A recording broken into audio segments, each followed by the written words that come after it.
Three, two, one, go. Welcome, y'all. Thanks, man. Thanks for having me. Welcome to the podcast. This week we have Job, one of my best friends, as a guest here. He's a full-time crypto trader, and he has some interesting stories to share. This time I made sure my phone is fully charged. We have an empty SD card, so we'll see every now get a full episode out of this. Yeah, I mean, it's very excited. I call these things baby diseases, you know. Yeah. You start a project, you always run into some things. Yeah. That's kind of what happens. So, yeah, you know, You that's always have those. yeah, and you slowly develop this ability to have a podcast by doing a podcast. Yeah. You know, that's one of the fastest way to learn. You can read about it and everything. But there are always going to be small things, you know, that you're going to interact with, you know, and the same thing I had when I Make started. you better. Yeah, exactly. So, Cool. now, well, why I asked you here, because a lot of my friends, they ask me if, like, because they know I know something about cryptocurrency, Mhm. and they always ask me, like, how's that going? And they say, isn't it a risk? And I know there's a lot of people are interested in it, but they don't know anything about it. Yeah. Especially when I talk about people about cryptocurrency, they talk to me like Bitcoin, you know? Yeah. Yeah. And I'm One like, of them. Yeah. yeah, it's one of them. Yeah, Yeah, you know, you get the full picture, and then you have to explain everything to them, and it's a heck of a job. So I was like, well, you know what? I make Yeah. once a podcast about it with Job, and we're done. Super cool. Let's cover it all. And, Yeah. every time anybody ever asks me, it's like, just watch this, you know, like you can just Here's the link. Here's a link, you know, everything is explained here. That's what the goal is for today. Super awesome. I'm not sure we'll reach that, but you know, you have to aim for the moon. Yeah. So, yeah, maybe it's good. Like, I know something about cryptocurrency because we have been talking about it a lot over the past year. But maybe you wanna give a small introduction to it. Yeah, sure. So, cryptocurrency is like a really new thing. Bitcoin is the biggest cryptocurrency out there. It has been in the world for about 10 years, and well, it's just a huge hype and a huge, basically, what do you call it? What do you call what? Oh, that's okay. Movement, I would say. It's a movement. Yeah. Well, it's the way I see it is that it's a big movement, but I feel like a lot of questions that are often asked is, isn't it like something from the dark web? Well, yeah, that's also what like a lot of people think. But Yeah. actually, it is not that big. Like, I mean, it was used in like 2013 a lot, in 2011, 12 for Silk Road. So then people could order drugs online, and they always bought with Bitcoin. And why did they do it? Because Bitcoin is basically like a transaction system where people can send money, value to other people, and they can do it without like a requirement of a bank or any other third party. So would you say that, you know, a system like this was needed in the black market and not as much as? It is needed in many different markets. Okay. It is. I mean, it's a system that basically overrules a third party, and in that way it makes it interesting in many markets. Although we're still like really at the start of this technology. I mean, it's been out there, blockchain, for 10 years, but it takes about 18 years for the technology to fully be more adopted, and to also get more mainstream, and to really get the best out of the technique. I mean, look at the internet, for example. It was invented a long time ago, and it took just a long time for the internet to get started as well. And to start, nobody was like, yeah, internet, we're not really gonna use it, man. Yeah. And now everybody is using it on a daily basis. Yeah, the same thing with, of course, cell phones. And what I hear you now quickly say is like blockchain. I don't think everybody knows what the blockchain is. Very I think good. that's an important. If you can explain it to cover. me, I know a little bit about it, but Yeah. if you can maybe explain it. Yeah.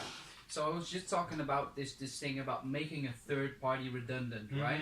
And what this blockchain technology is it's actually like a new code, basically, which was created by like a cryptographic professor. That's why it's called a cryptocurrency. And that code is actually able to determine whether things are like right or wrong. So if I, for example, send a transaction to you with Bitcoin, but let's say I don't have any Bitcoin, then I can't send Bitcoins to you. So what it basically means is it creates a system on the internet that makes people exchange cryptocurrency, so value, but it can also be advertisements or could be many things. Mm-hmm. So this technology is actually just creating like security and trust on the internet.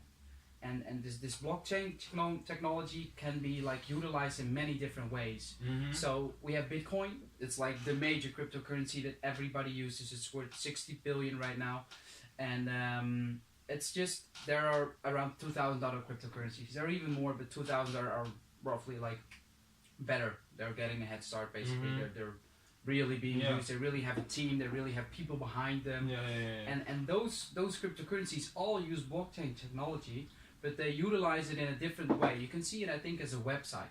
Like just at the start of the internet, everybody could build a website, but you can build it in many different ways. Like So how good it's- how good your software is, how good your how fast your website is going to exactly. be, And stuff what's like the that. goal? Do you really Mm. want to be just a payment provider, or do you really want to be someone who, for example, can create a market online for trading advertisements, for example, Yeah. just showing advertisement to consumers as a business. Yeah, yeah. Just as an example. And like how does that, like, because you said safety, how does that give my safety? Because you understand that there's technology that people they get safety by being checked, but Yeah. I mean a bank has a crazy good security system. That's why we hire them. Let's say we don't Yeah. have a lot of choice, but Yeah, the bank system is quite safe, definitely, and there are always some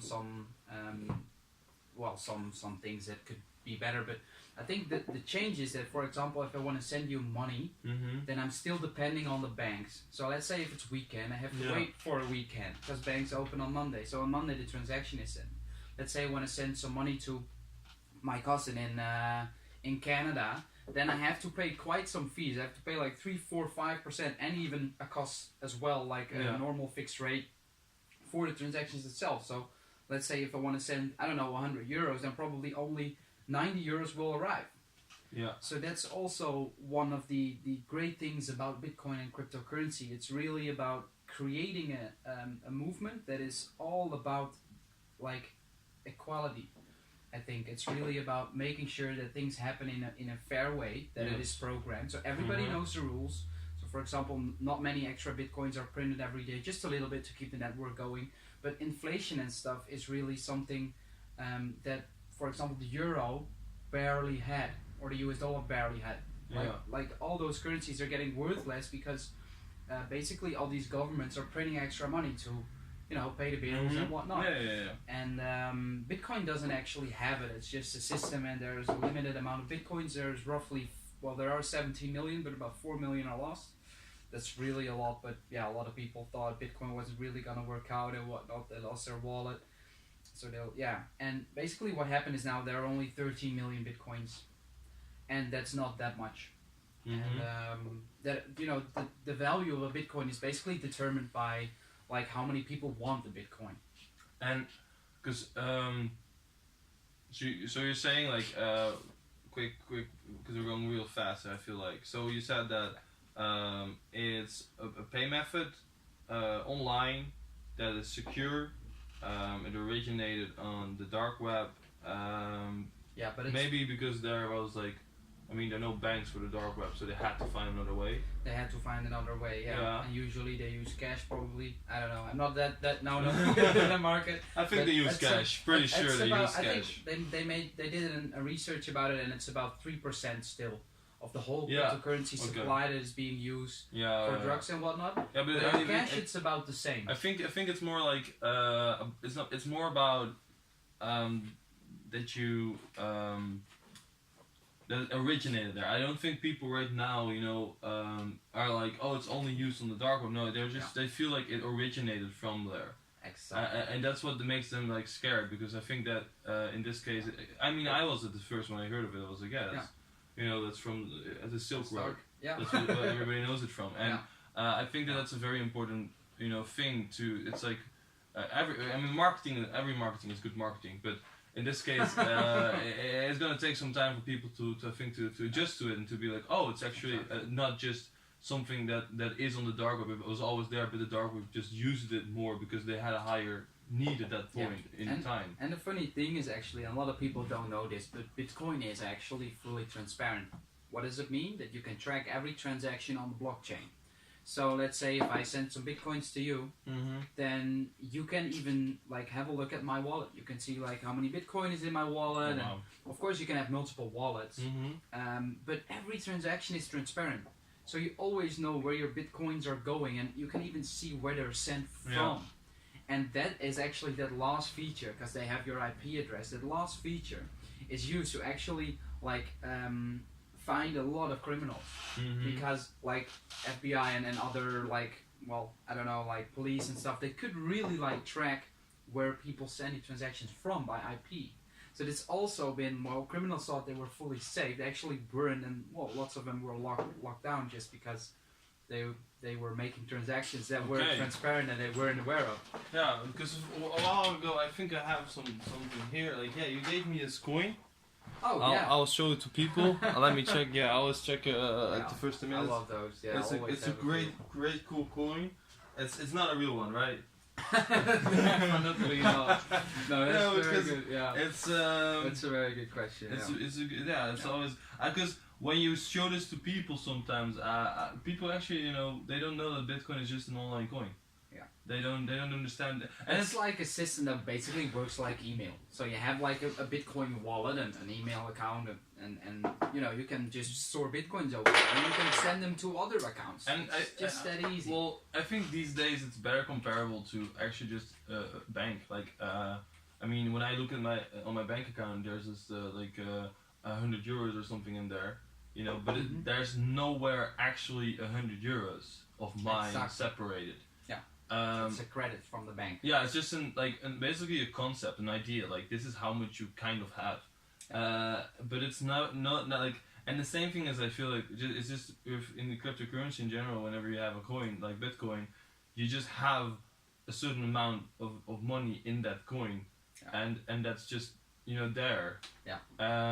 But how do they? Because blockchain is a very secure system. But please remember me, like how it's just a bank can be hacked. How a bank actually can be. Yeah, technically, but it doesn't happen as much as you would expect, especially because how much money you can earn with that, and especially, there are some trading places that have been hacked, and I can imagine for some people that's really like a thing of like, how safe will my money be there if I put my money into it, like. That's really there was like a major thing going on in 2013, and it was called Mt. Gox. And what it was the biggest exchange out there, and it was hacked. So like, I don't know how much of all coins were hacked, but I think it was about 30 or 25, maybe even more % of all Bitcoins, they were hacked, because one major exchange, they just got hacked and all Bitcoins were stolen. Wow. And that has been a major event. Yeah. It's also like, caused a lot of fear as well. And people should fear when they don't store their Bitcoins at the right places. And I think that is one of the very good things to talk about and to know, is that if you store Bitcoins, you need to do it in a proper way. Okay, what's the proper way?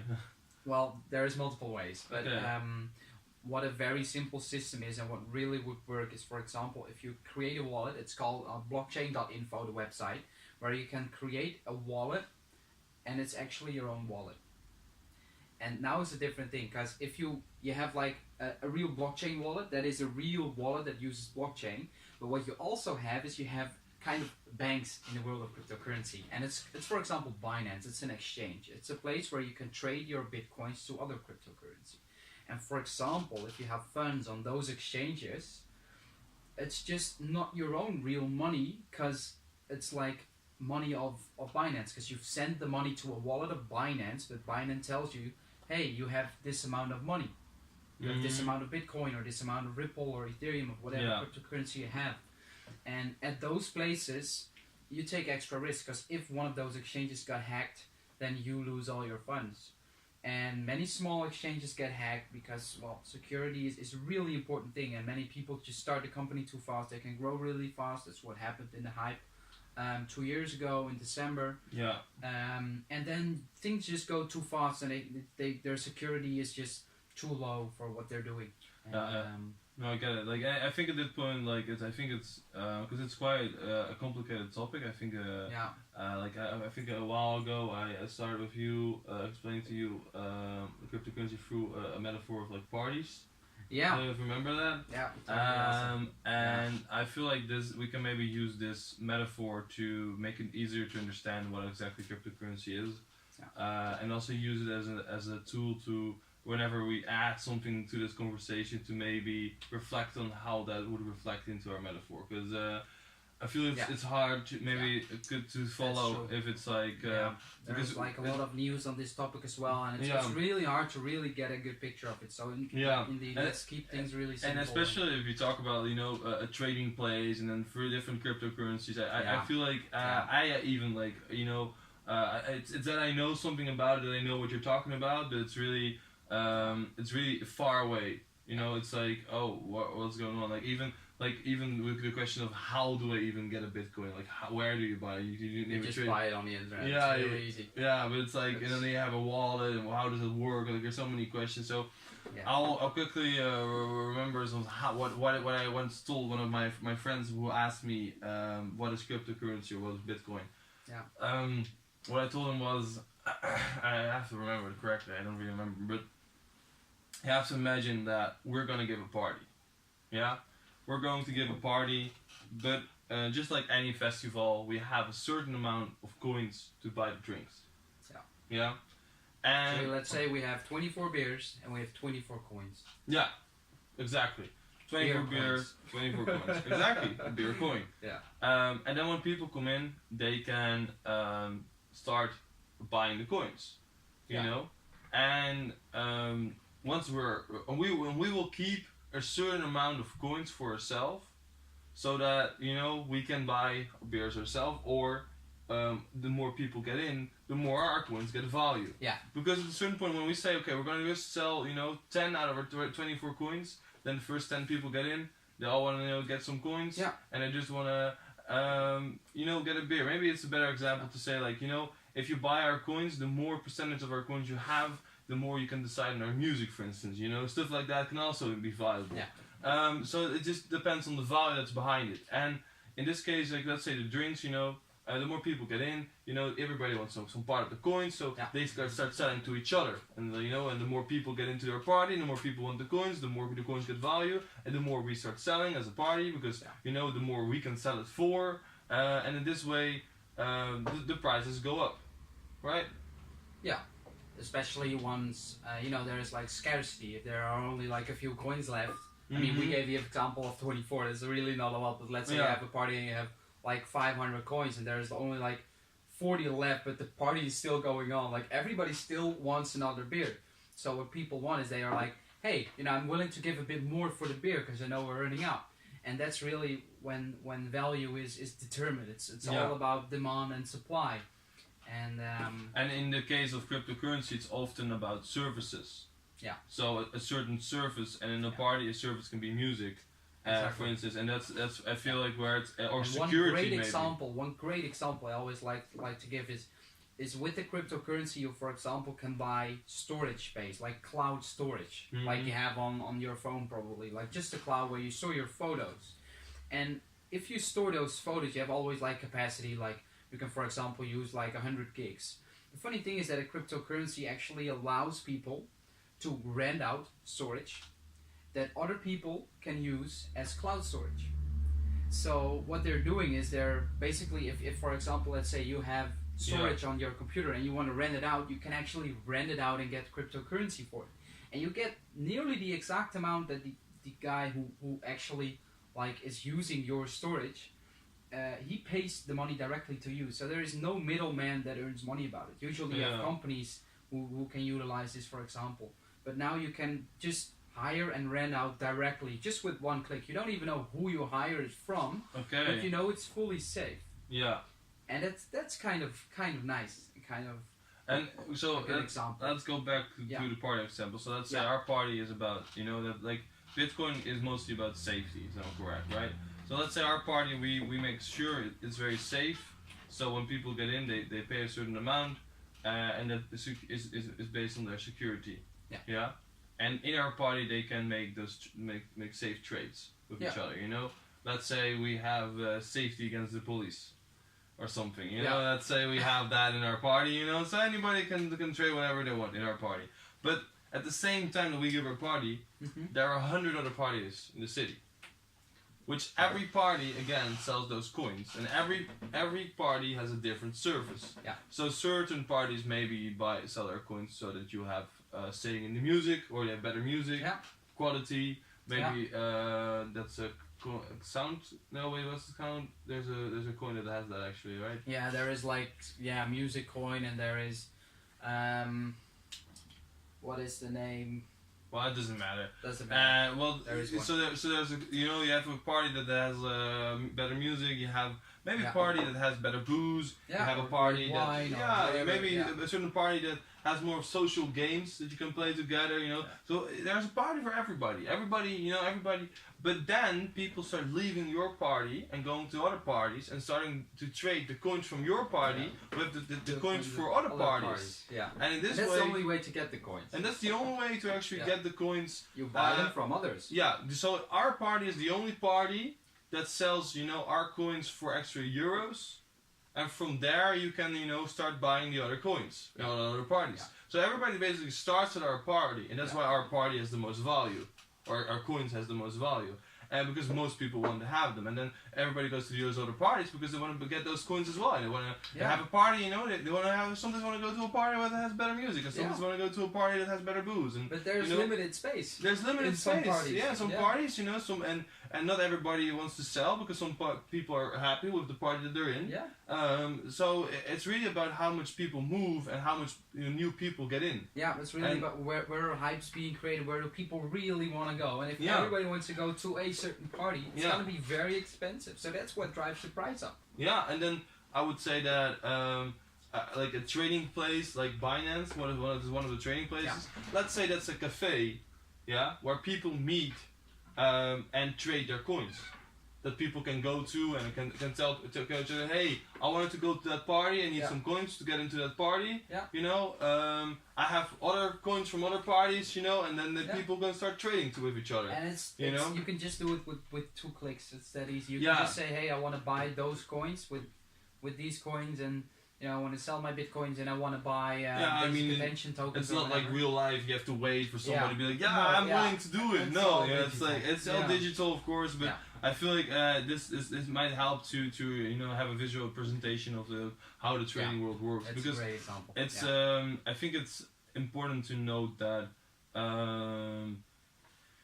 you make an account at, for instance, Binance is one of the biggest markets. You know, you can then buy from internet a coin, and then they send the coins for a certain amount of money. You can buy bitcoins. They send the bitcoins to your account, and then from your account on you can buy different coins. But you can also then send your coins towards an other wallet that's more safe. A safe wallet. And keep your coins for as long as you want. Do nothing with it at all, and just hope the market's going to go up. Yeah, and also, you know, it's like you can also sell them anytime. So if I want to sell some Bitcoin, I can like do it instantly, basically, and I get the money usually on the same day back on my bank account. But it all depends on how fast the banks are, because Bitcoin is like 15 minutes tops for a transaction if you pay a normal fee or good fee. So it goes really fast, and even a lot of people say Bitcoin is even slow. It takes 50 minutes because there, for example, are coins and they're able to get like over 1 million transactions in half a second. Wow. Which is EOS, for example. So speed and stuff is also really something. Really something, yeah. That's really interesting, yeah. So let's say I want to send you money or to Australia, they can have it instant. Yeah, that's really interesting. So yeah, but that's interesting. Yeah, I think that like what I'm still wondering about, because you trade a lot, and I think a big question for people is, does it have a risk? Totally. Yeah. Totally. How would you? You can't basically, if usually anything you want to do, you need to take a risk. Mm-hmm. So if you wanna, I don't know, if you wanna start a business or do something, you always take a risk, and it could be even the risk of only time. But yeah, when you invest money, there is always a risk, and that's what usually happens. So when do people like? So because what I'm like, so every coin Mm-hmm.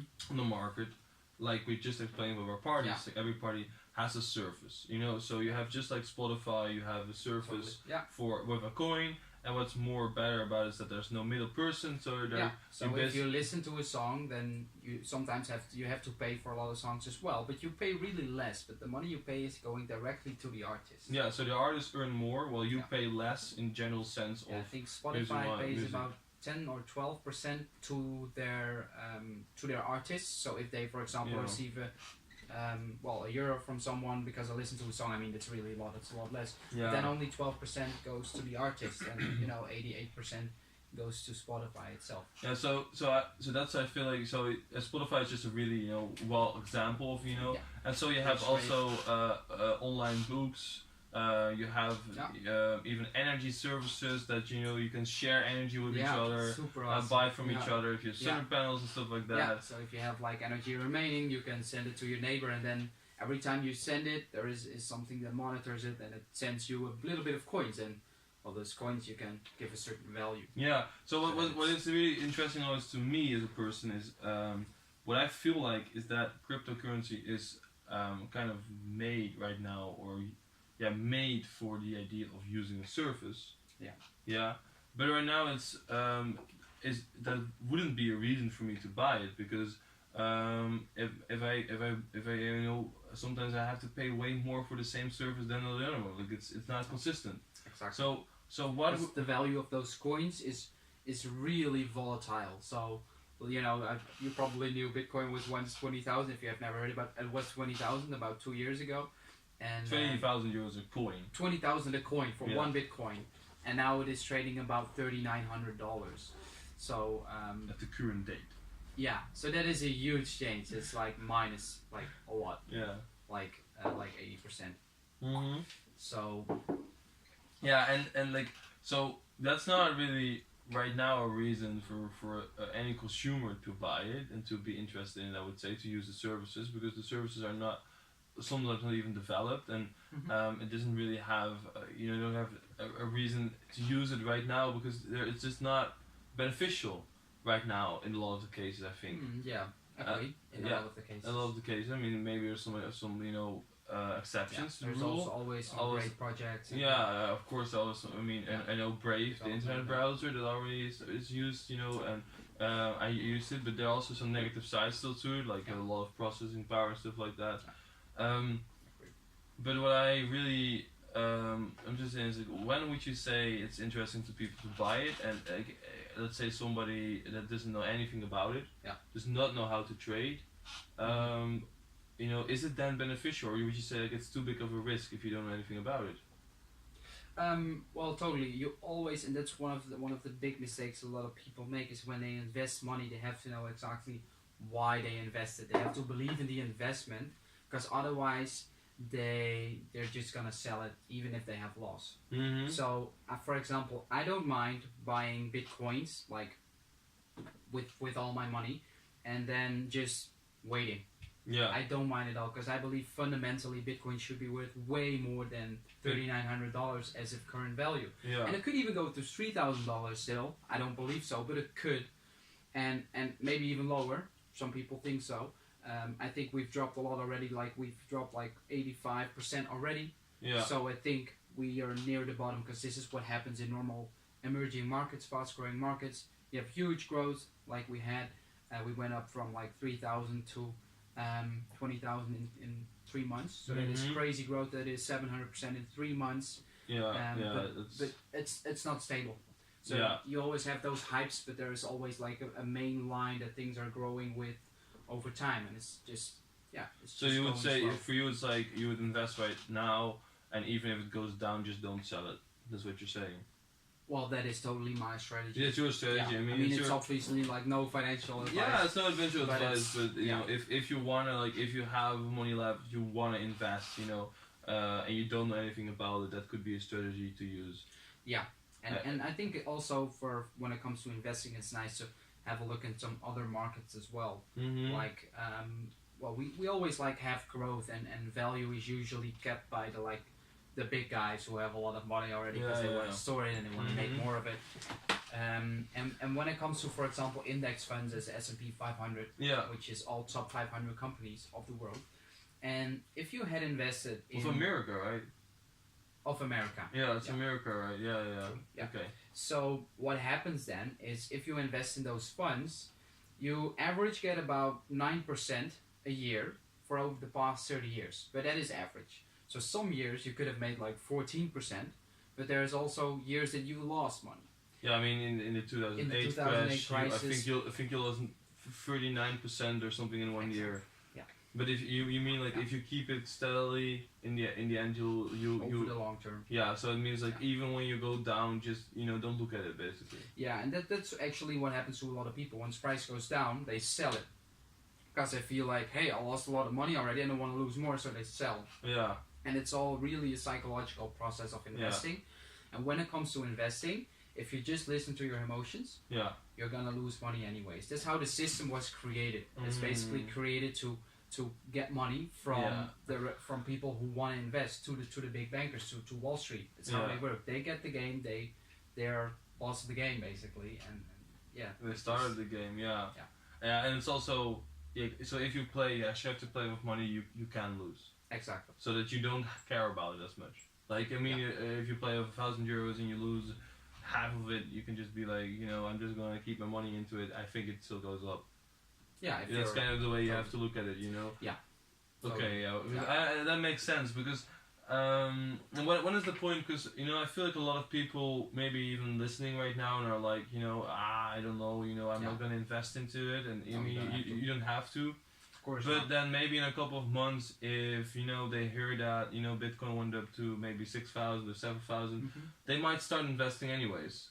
Totally. Is there like a certain point where you say like don't invest at that point, or Don't invest at $80,000, guys. yeah, but I mean like Yeah. because I feel like a lot of people. I met a couple of people like a year ago or something who invested and indeed like lost some money because you had that hype of crypto and especially Bitcoin, who had hit like 20,000 euros, and then Everybody hears about it. It's all over Yeah. the news. everybody once Bitcoin, because Bitcoin is, everybody knows Bitcoin, and then Bitcoin goes up and everybody's like, oh, Bitcoin is so high, and then they started reading about all those other cryptocurrencies and they're like, oh those are not that high yet, I'm going to invest into it, and then they lose a lot of money. And I feel like I feel like there should be more knowledge out there for those people to know like when do I invest, when do I sell maybe as well, like because me as well, like I mean when Bitcoin went up, you're like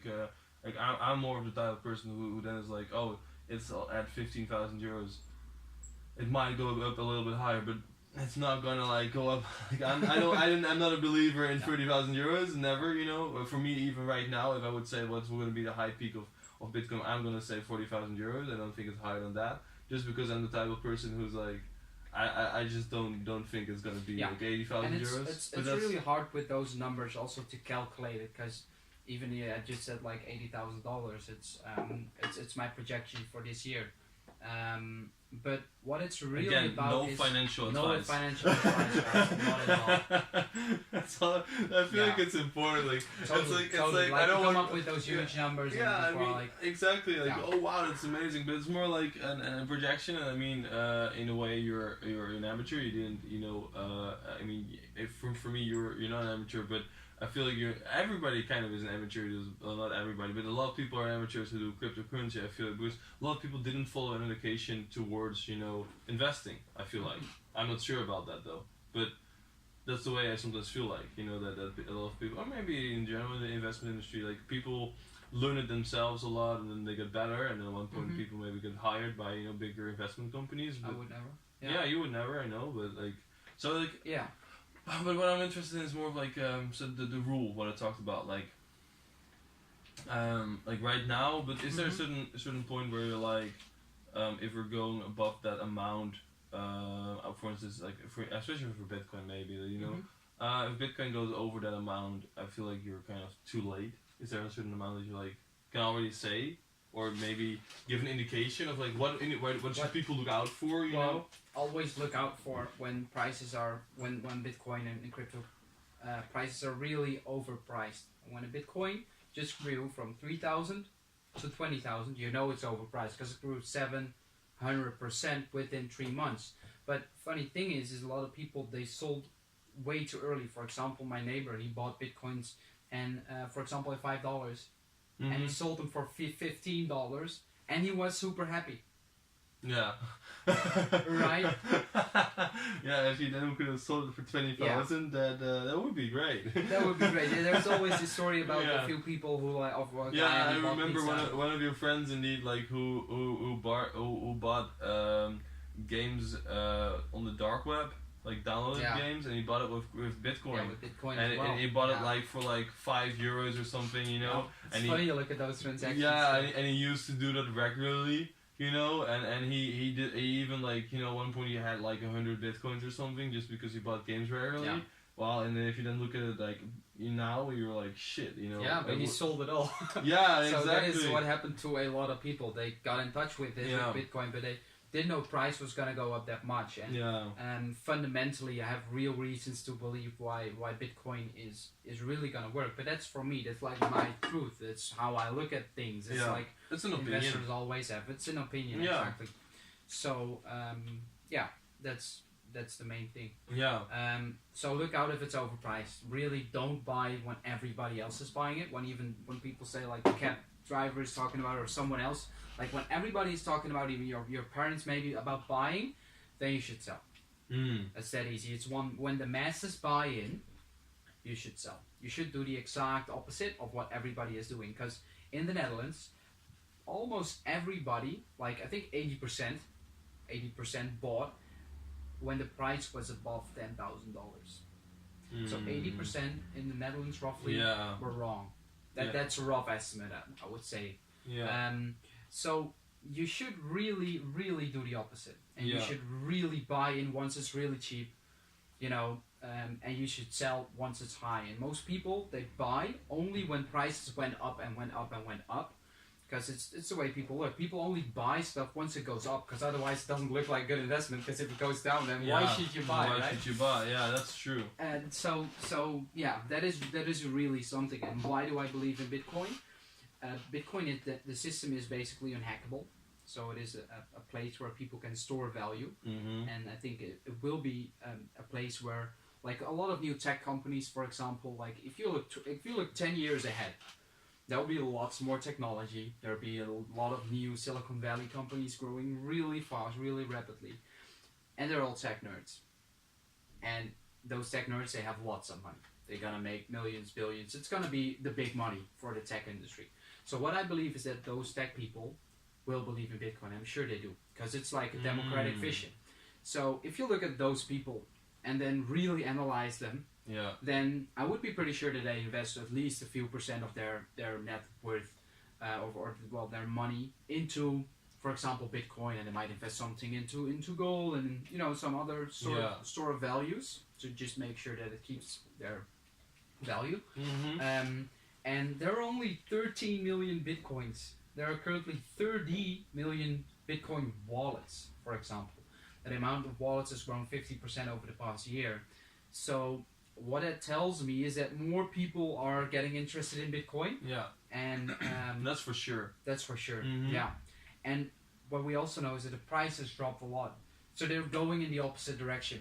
Yeah. And they basically have to get in line once again. So price is really low, but you know, if something really grows, but it's being valued less, then it's wrong. If you look at it's how you value, for example, a company. It's like if a company grows a lot and they sell a lot, then the value should be high as well if they grow. So Yeah. if, let's say, Apple grows with 20% in sales, Yeah. then they should be valued more higher. Yeah. But now the exact opposite is happening. So they do grow, but the value has dropped 80%. Yeah. So that's really weird. But the market, it's totally unregulated, so there's not much regulations. But there are coming more regulations. Once we have it, there's like this thing called BEC, and lots of people are waiting for it. If we have it, then Bitcoin will become more regulated and more accessible to investment funds and the big banks and whatnot. And now it's still quite hard and quite shady and stuff to buy Bitcoins because it's still so small. Yeah. No, that's true. You And need regulation. and I even feel like in the Netherlands, because we're kind of we're a trade country. Totally, we're very innovative. And so we're really focused on the types of these things. So I think in our country we're already more people know about it and more people are willing to invest. Totally. There's 500,000 people already in the Netherlands who own cryptos. Yeah, that's a lot. It's 1 out of 30. Yeah, 1 out of 30, and that's a lot if you compare it to the rest of the world. Like, Totally. and I also feel like other people in the other world or the rest of the world should like be open to the idea, because I recently started actually reading more about trading and investing since I read from Tony Robinson that he really told people actually like investing in a young age is very important. Yeah. And I like the SP 500 and stuff like that. Like you said, like I read about it was like 7% a year or something like that. But more of like the way that they say is like it's accumulative, and that's a huge difference, exponential, and people really underestimate that. Yeah. So what I really learned is that, especially if you're young anywhere in the world, start. I would say what I've read about and what I've heard a lot is that start just reading about I think investing, maybe trading, like whatever you feel like and you believe in more. Maybe get a general idea about everything, and use the 20-80 principle where the 20-80 principle is the idea that with 20% of the average you get 80% of the energy of the stuff out of it. An example is if you want to get a 10 on an exam, you have to you work way harder than if you have to get an 8 on an exam. That means that it's like 5 times as much energy to get a 10 than an 8. And I feel like any student, any young person can recognize that, and I really believe that put like many times 20% effort into like reading about different investment options, and then just put some money aside. Like it's like for me as well, if my girlfriend would decide you don't get a loan as a student anymore, or you get like 100 euros less every month, I would survive.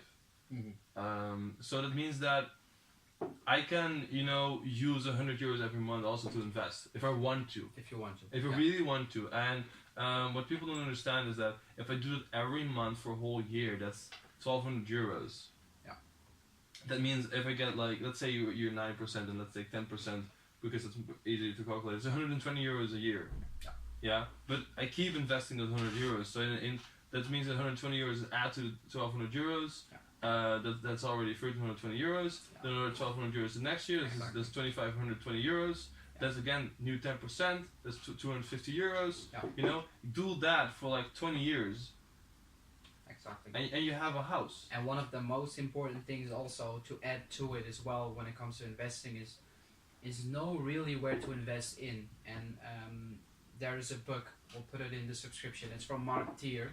And he has invested early on in many great companies, and he was a helper in Facebook, but also in PayPal, but also he invested in many other companies. And one big example is McDonald's. He bought shares of McDonald's when there were only a few stores, and he was putting all his time into finding those places. But what he really did is he created a framework that helps you recognize what companies will be major in 20 years, because it would be a lot different. Let's say if you invested 30 years back. Yeah. If you had invested in a tech company, you would make easily double than if you had invested into another company probably. Well, McDonald's grew crazy, so not McDonald's and some other big firms. So if they're really good, Apple, if they have a good instance, business model, Apple for example. Yeah.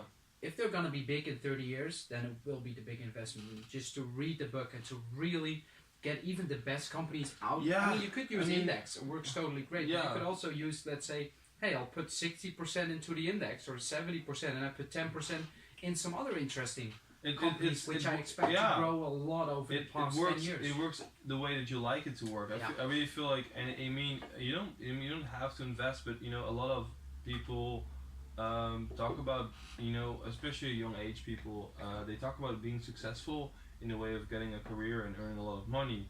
Well, the way I see it is like earning a lot of money doesn't start by having a good career. It also starts by sparing up money right now and investing it in the right options. And if you do that the right way, that accumulatively it will grow over the next, Our mind can't 20 think exponentially, but exactly. money does. Money does, and if you just calculate those options, you will realize how much money it actually will Exactly. will give you. So if you get like 8% a year, let's say, or 6% a year, then if you invest $100, you'll have $6 the first year. But the second year, you will have $6 and a little bit extra because you also get like rent for the rent that you receive. Yeah. So our interest over the interest. Yeah, it's to the power 2 the amount of So it's it grows way, especially after like 10 years. The next, like the first 10 years, it grows slowly, but the 10 years after that, it goes really fast. Exactly. And I really feel like people, because I'm 22, and when I calculated for the next 30 years, I was really surprised about the amount of money that I would have in like 30 years. I think it was around, if you do like 100 euros or 160 euros, it can easily be like 300,000 euros or something. Yeah. But just putting aside 100 euros every month in the SP index with 7% interest. So that's like a huge increase, and especially like after, for example, a crisis and stuff, when prices are really low, it's the best places to buy. For example, the stock market or whatever dropped with like 40%, or like a lot, like you said, a drop in 2008 with 39%. If you have like a crisis like that, then if it's really cheap, those are like the moments that the real smart money is invested again. Yeah. And it's really fearful. It's like Warren Buffett, he has this quote, and it says, "Be fearful when others are greedy, and be greedy when others are fearful." Yeah. And I think that is one of the best things you can do. But it's no financial advice, obviously. Yeah, but it's what like the big guys have done. He's one of the best investors in the world. He has been for years. So Warren Buffett is really, he has great advice. I mean, he still talks about that his greatest investment of all time was his house that he bought in like 1980 or something. Because the value is still like 20 times as much as it was back then or something. Yeah.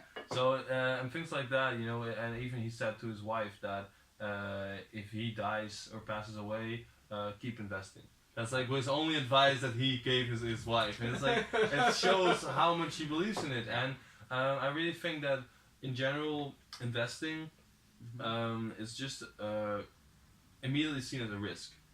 And I think that I think people have to imagine more of a way that you should not invest all your money. You should just invest, like, it's not about the money that you can't lose. Like, you need maybe a backup, you need, but like I said, like, if people are gonna like lower the amount of money that you can get from your government or whatever, or maybe your salary or whatever, you're gonna survive anyways. Yeah. So try to survive with 100 euros less. Make a plan for yourself, and then invest that 100 euros every month in like an index, like the index SP. Read about it. Index SP 500, or in companies that you like, and read a book about it. Invest some time into it, because I feel like there's many places you can invest in. And it's not it's like, of course, investing always has a risk, but it's like you said, you just keep your money into it and keep putting money into it. Don't take your money out. Just putting it in for 30 years, and in 30 years your money will be worth way more than it is right now. Exactly. And what I do think is that you really have to look at the value of a company and really compare it, because I see a lot of people as well. I just heard, for example, Apple, and I mean investing in Apple was great. If we look, for example, at what the price was of the stock, like 20 years ago, I think in 1998 or something, the stock really was always about $1 a stock. Maybe 2 or 3. Now it's probably currently at, I'm not that much into the stock market and stuff, but it's about 190, maybe $200 currently priced. So if you look at the growth, it's an X 100. That's multiplied by 100 or maybe 50, but it's huge in 20 years. So if you look at it, it's really, and especially because you keep adding, like, it's not the 100 euros you put in this month, but you put in 100 euros every month, even more. and then over the time it grows, and every time it grows you get new interest over it, so your money is increasing from multiple directions while it's increasing, while you get dividend. So it's like so it's like investing into companies is also a great thing to do, especially top 500 companies, or just the companies that you you believe in. Yeah. You know. Fundamentally, I believe that the top companies are valued really high. If you, for example, look at the value of Apple, it's insanely high. Yeah. That's compared for sure. to how much revenue they have. Yeah. The brand Apple is way too overvalued, but it's a huge hype, and it could still be a hype in 10 years. People might be running with Apple still everywhere, so Well, it could always remain there. A company that I'm very surprised about is actually Coca-Cola. Coca-Cola was, I think, 20 years ago, 30 years ago, was one of the biggest companies in the world, like market-wise. And it's I think it's still in the top 20. Yeah. And that's really amazing because it's a soda. Yeah. Yeah, and I mean, what people underestimate is the fact that I think that they don't own just Coca-Cola. They own Fanta, I think, and Sprite as well. They have a lot. And they have a lot of sodas, but Pepsi is a really big competitor. yeah, of course, but it's so crazily big for like soda. If you compare like their products with phones and shit like that, or cars, And what else was surprising to me is that, for instance, what do you think is the highest market value car company? Good question. I actually do know this. Yeah, you do know this? It might even be Tesla. I don't know. No, the last time I It's checked General Electric. So. the last time I checked it was Toyota. Toyota. Yeah. Okay, I had no clue. That was, for me, it was really surprising when I saw this. I think, or maybe it was in 2016 or 2017. I'm not sure. Yeah, I actually heard that Tesla and Volkswagen, they basically had the same value. Mhm. So it was exactly the same. But I heard that Tesla produces way less cars and stuff. So it's funny already how Tesla is the same price as Volkswagen, while Volkswagen produces tens of times more cars. Yeah, but for it's way more value.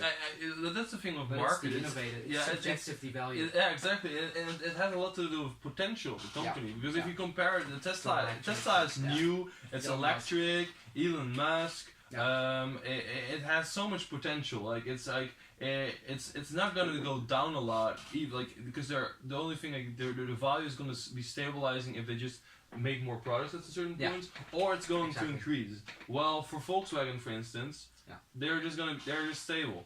Yeah. They're not gonna go down, but they're not gonna go up as much as well. Yeah. So their potential isn't that high as Tesla, or at least. Yeah. And it also has a lot to do with the way that it's portrayed in the market. Like, I mean, why not? Like, why isn't Volkswagen? I mean, they do a lot of great things as well. Yeah. But it's just because the marketing because Tesla is just about electric cars, and it's just about cool electric cars, and it's about making cool electric cars available for everybody. Yeah. And that is just so clear to everybody, and it's just the whole way that Elon Musk goes on podcasts and starts smoking weed or whatever, Really? Okay. Yeah, he did. He went on the Joe Rogan show and he smoked weed there, and he got a bit drunk and. A lot of people even say, because this year in the third quarter of the year, Tesla didn't do as well as they wanted to. I think with the Model 3 or something. Yeah. So and it was really funny to then see what Elon Musk did. Like, people were really talking about it, because then in the first month of the fourth quarter, he went on the podcast and smoked weed. He went on to saying that he would buy the company back. He did a lot of things that are like, when you see, you're like, why did he do that? And then he got on the news a lot more and stuff like that, and suddenly the car starts selling. And it's just, I mean, it's a genius way of doing it, especially because, and I think that's a really really undervalued thing right now in terms of market, is that if you have an individual that stands for your company, and everybody knows, like Steve Jobs had. I think Steve Jobs was one of the first people, Apple was one of the first companies that had that. Yeah. They had a person standing for the company, and everybody knew that person. It was not really only about the company, it was about the person. Yeah? And with the upbringing of social media, that's getting huge. That's huge. Yeah. That's way more important right now than it's to just be a good company, because a person you can market, and that person people can believe in. They have more trust in that person, and that's really what Elon Musk does. And that's also, I feel, the advantage that they have, or that he has over Volkswagen, for instance, who I wouldn't know what person to look at as when it comes to Volkswagen. Only people who are really into cars know that, or more into cars than me. Like an average person just doesn't know. Like, well, Elon Musk, everybody knows him. Yeah. And that's I feel like, when it comes to markets, getting more, like, everybody knows Mark Zuckerberg, although he's not that popular. I mean, but if he would be very popular among people, and have a social media account and goes on the Joe Rogan podcast and starts smoking weed, and would be like, oh, Facebook would grow even faster, or would even be like bigger. Like, Facebook's over. Yeah, maybe I'm not sure, but what I mean is, like, to have a person that stands for your company is getting more and more important because of social media, and because of the access of the internet, attention. And because a person can get more attention towards himself than a company can, because it's really hard to be like, hey, we're here, we're a company. It's a combination. Exactly, and it's like, and especially sorry for interrupting you on Toyota, by the way. I don't know if you still wanted to say anything about Toyota. Oh no, man, no. I was just surprised because I feel like it might have to do a lot. I'm not sure with the Middle East, because I think Toyota sells better in the Middle East. Could very much be. Yeah, I'm not so sure, because I think that it has to do with stuff like that. Yeah. Like because. And China. In China, like, because there are many Asian countries as well. Yeah. So like, they're like, that's just a thing in general that I really underestimate sometimes, is that the way that the economy changes towards where the money is, kind of, and the companies that are located in different areas, like Huawei. Although that's not the correct name to say it, but I'm not sure how you say it. I mean, I have a Huawei phone, and the quality is great, and it's really funny when you see sometimes, like, it's just, I love this. I love where it's going. Like, it's funny to realize that such a phone is so much cheaper than, for instance, an iPhone.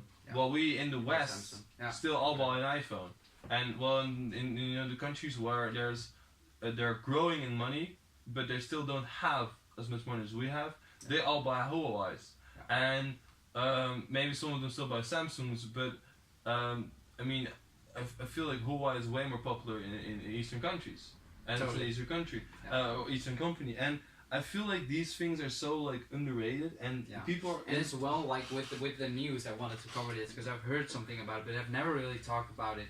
Is that there was a lot of news on Huawei spying on people, their phones or whatever. Yeah. Right, and that is actually a reason why lots of people didn't buy the Huawei. Yeah, like, really. Okay. Yeah, it was major impact. Okay. And the funny thing is look at Google. It's totally funny, but they trust Huawei less. But I'm pretty sure that Huawei does way less with your data and is way safer to use than Google.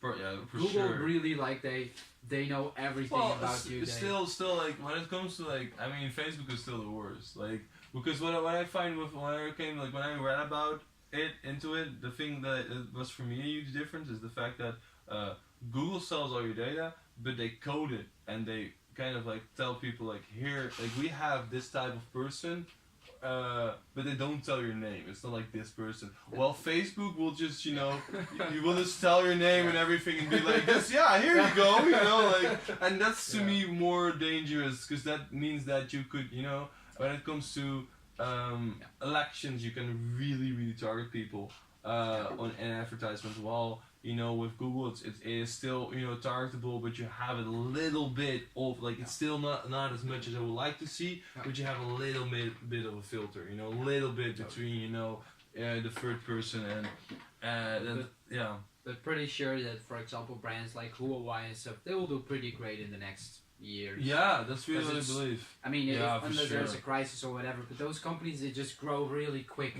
They are targeting more in Europe, more in America. They start to become more popular. And it's just like, I always like to tell the story about the iPad.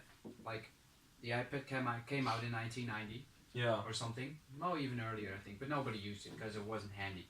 And then after 10 years, people were roughly ready, or 15 years, roughly ready to start using an iPad. And there were only a few innovators which had the iPad. but it was barely no one.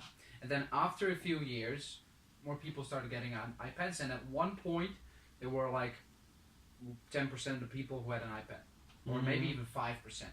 But what it meant was that everybody knew someone who had an iPad, and it was cool, and they liked it, and then it started growing. Yeah, So it's like a community thing. it's like really a community thing, and those hypes really start about what do other people have, because that's your perspective, that's how you look at things. And obviously yeah, that's you can why make in the your own West choices. everybody has an iPhone or a Samsung often. Totally. Yeah. What I find so interesting about these type of things is that when it like comes to like marketing, like it's something I talked about with my dad once. Like if you buy an A brand of milk, yeah. If you think about why it's actually more expensive, it's not necessarily because they make more profit than the cheaper versions, but you are paying for the fact that they hang a poster at your basketball game. Totally.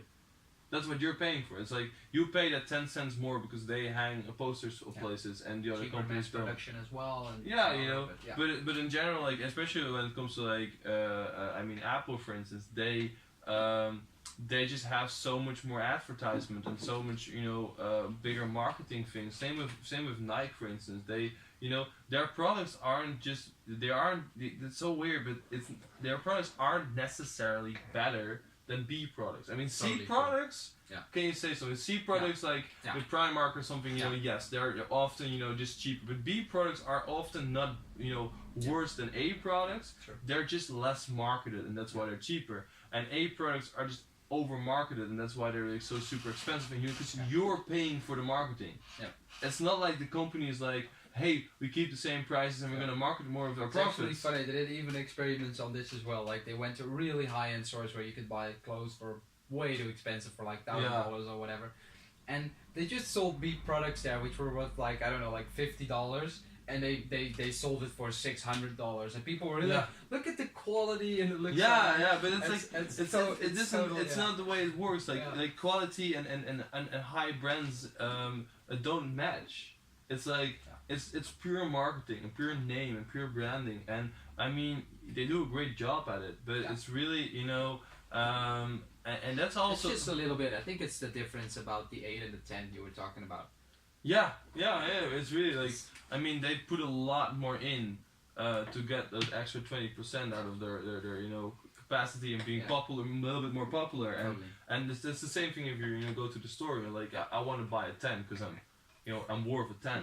That's I feel like, and that's also kind of the way people market it. Like if you really think about it, you know, you're worth a 10, right? I mean, you're not gonna buy yourself an 8. You're gonna buy yourself a 10. You're gonna buy yourself an iPhone. You know, but I'm the type of person who's like, I'm fine with an 8. You know, I mean, that's the way I was in school as well. I'm fine with a 6. You know, so that's really, you know, it's I'd rather have many 8s than, you know, 1 10.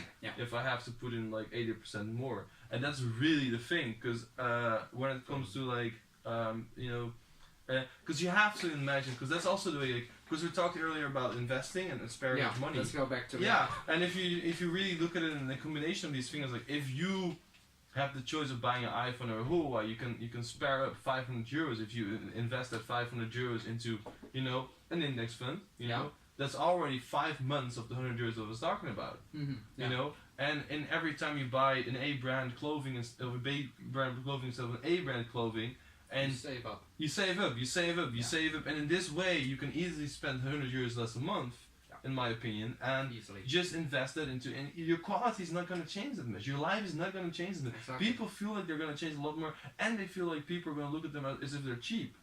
But who cares? Like the thing is, like, it doesn't matter. Because in 30 I speak to to a lot of people who are doing financially like really good, and they still buy all the cheap stuff in the supermarket. And I do still get like the same thing. Like it's it's just a better investment, and that's the way. Because you have to look at things as investments, and it's about like what do you get out of your investment? Value. It's a subjective value, and if in like a couple of years, like in 30 years, you don't have to work anymore because you always invested money. Well, because you were cheap in other people's eyes. Who cares? You don't have to work anymore. You know, or you have a house. Thing to do. It's a smarter thing. It's a hustle. Like you said, it's a hustle game, and I think that's really, you know, that's why I started also talking about brands, because you can see that you can spare up money there Mm-hmm. and invest it in other places then, Yeah. and in like even in 10 years that's gonna bring you back. Like it's Totally. just gonna like Yeah. improve your life so much. I feel like it's so. I mean, for me, like 2 years ago as well. Like I was more of I still I would maybe buy B products, but I wasn't investing yet. I didn't know all about it. I thought it was a risk a lot, and It is a risk. it has a risk to it. But if you just put in money every month, for a long period of time, you don't. More years. You the don't. risk is really, really low. Exactly, and that's really what it's about. It's about a really low risk and really high reward if you do Yeah. it. And even if you lose money, it's money that you wouldn't miss. And it's always about Makes a huge thinking. change. Yeah, it's like the upside is way bigger than the downside. Even because you don't need the money. That's the way you have to do it. Yeah. You don't need it. And you could argue like, yeah, I'd rather buy an iPhone and have my life better right now. But Yeah, this it's not, your life is not going to be that much Yeah, better. Like it's totally. like, Yeah. because the thing is, it's just about habits and what you get used to.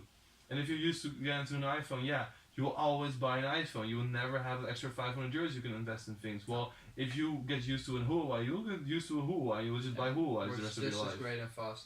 Yeah, in general, and you're not really, and okay, your friend's gonna have an iPhone, you're gonna have FaceTime, oh yeah, but Who cares? who cares? Like in 30 years, you're gonna have an extra house, and they don't. Like I heard this story, and I mean it really changes because you can come up with a lot of different numbers. But I just talked to a friend of mine last week or month, and he said like one of his good friends in business, he just had a look at an account and he had invested €1,000 30 years back. yeah, And he didn't look at it for really 30 years. He just didn't. He had no clue. wow, And he looked at it, and it was over 2 tons. And he was like, "Shit." wow, But it's totally true. Yeah. And I mean that is a high number. He did things really well, because he sat down with another guy and he actually told him to do not look, and he totally forgot. And the guy sent him an email back like, "Hey, how's it going?" Which was, he was really old, and so he had a look, and it was crazy. yeah. Well, I mean, I feel that's a really great example, because I feel like people are Yeah. they're overestimating the fact that how much like 100 They euros can can do. change their everyday life, Yeah. and they're highly underestimating the value that it can have in like 30 years. And same for themselves. People underestimate what they can do in 30 years. Yeah. But if they and they totally- overestimate what they're gonna do in 2 5 years, or 2 5 years. or- Yeah, I know. I do agree. Like it's like, it's not about because a lot of people I feel like see success as in like how much can I make in 2 years, Totally not. but it's really about how much do they have in like 20 or 30 years. Yeah, or like life. Yeah, life as well. Yeah. But that's what I mean with how much do I have in 20 or Okay. 30 years. Like because for me, For me, I don't really. I just want to live the life I want to live. yeah, because like That's like secondary. some people like for me like what is success for me is like I'm already successful because I'm happy, and a lot of people are like that's it's like it's not really like You can always because make it's not things it's better. for people it's like happiness feels so ungrabbable. Yeah. And people are like because but if you really think about it, money is always a means to something. Yeah. It's But not. It's It's not. mainly secondary Yeah, to but, me then. yeah, to me as well. But it's always because money is always a means towards something. You want to have money so that you have food. You want to have money so you can do things that make you happy. You want to have money to enjoy. You want to have money to give things to your friends. You want to have money to buy a house. Like it's never money is never the end. Like money is not the one thing that makes you happy. The only thing that for me money is a way of independency, Yeah, like freedom. freedom. For me, like I would love to have I don't know like 10,000 euros in my bank account. So whenever someone is like, because I'm 28, like I'm 22, like I don't really. I was like, what? Yeah, I'm 22. I don't spend that much. So for me, it's really about like if I have if we would have that amount of money and anybody would tell me you have to do it, I can just be like, No, I don't really have to do that. Like, I can just. That's what I want to do. No. Yeah. I don't have. I have to. I don't really have to. Like, Yeah. I have like power. It kind of gives you power in a way of like independency and being free of like from things. You know, that's what money gives you. But freedom doesn't make you necessarily happy, and that's really Totally something agree. that because it's also like what you do with your freedom, and it's also Yeah. like what I feel like a lot of the times is that people are always like I need this to be happy, but it's really about what can you do to be happy with what you have already. Exactly. You know, and if you come from that standpoint and you try to be happy with what you have right now, you always can increase the way you're Yeah. happy. Totally. And I mean, And I'm it's not the saying best way to look yeah, at and things. I Because people already have so much of them, but they just don't see it. They focus on the wrong Exactly. thing. They focus on what Yeah. they can have extra. and if you can focus on what you already have and use that to be more happy, and you can always increase your happiness. You know, and if you do that first, and then start looking for like, hey, how can I increase it even more? Yeah. You know, you already have the energy of like having a better feeling and having knowing what you're working for, because I feel like a lot of people, in a way, of course everybody has been happy in their lives, but a lot of people, which is what I think, but I feel like a lot of people are like going for success, and for success is such a thing, they don't really have a concrete idea of what that means for themselves or how hard that is to grab. Like, if you're 20 and you wanna like have a house that's I don't know, like at some point in your life, or have a total value of like six tons, 6 tons, and you're 20, yeah. I feel like if that's really your goal, then it's way less harder than you think if you really start thinking it smartly. It's not just about getting a job and work 40 hours a week. Mm-hmm. If you really want to reach that goal, it's really about looking at all the options. You should never look at just one option of like I want to work 40 hours a week. But this number is like it's way too high already, because it's really a long-term game. Yeah, but I mean, when it comes to I mean, if I was about 6 tons when you're 50. When you're 50. Yeah. So for instance, Exactly. so That's the difference. let's say I'm 20 and I want to have 6 tons when I'm 50. Yeah. Because that's whatever what I see older people do or whatever. So that's my aim. That's my definition of success. That could be that could be a definition for you of success. But what I really feel like is that people should more than again look into the idea of investing. And also if you are like I'm like a highly tactical person. I always like to play tactical. It's about playing multiple games towards that goal. It's never putting everything in one, and that's really also something with investing. You never want to put everything in one investment. You want to play multiple games, because if you play each game, the probability of you getting there is just higher. Exactly. Because if just 2 of the 4 things you invested in reach it in 30 years, you might already have half or even more than half the money. Exactly. And if you then a good work, example of this would be, for example, silver and gold as well. They grow over the years. Yeah. They do good. They're being used for like many things like jewelry and other purposes. Well, I mean, gold is not really functional, guys, but it used to be until 2003. Because before then it was used in technology, but in 2003 that basically stopped. So then like gold it just dumped down. But what happens if stock market goes up, then usually gold goes a little bit down. But if stock market crashes hugely, then gold is getting better. So you can diversify with just getting like multiple investments, and then just keeping things more stable. Yeah, and I think like it's also like just. And I said like gold goes down, sorry, but it doesn't really always go down. It's steady growth over the years. But yeah, exactly, like just like the SP 500. But it's like, and that's really like I feel like people don't generally know about these things. And just reading about it, taking the time, and I mean I'm not saying take a week off to do it. Just read a book about it half an hour a day. Like, I have this rule whenever it comes to doing things, do things half an hour a day, because you can do anything half an hour a day. Like half an hour a day is like it's nothing.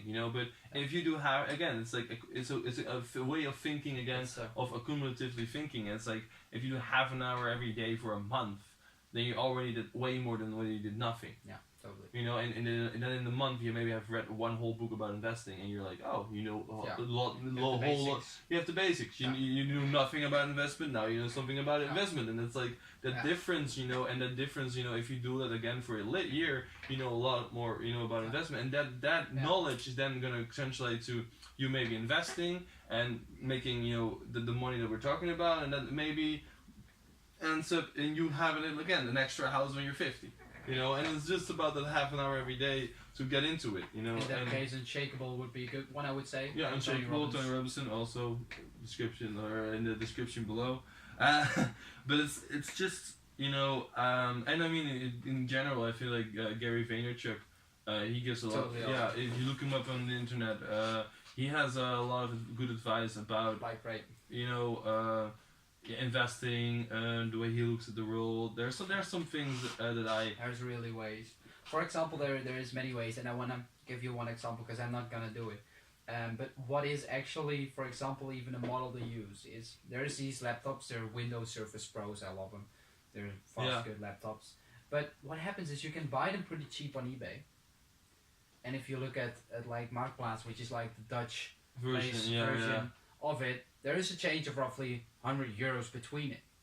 So it's kind of funny how the Yeah. prices change, for example. Yeah, that's really So true. what would actually be a normal method to earn like an extra $100 a month is just get one every month, and you can easily sell one a month.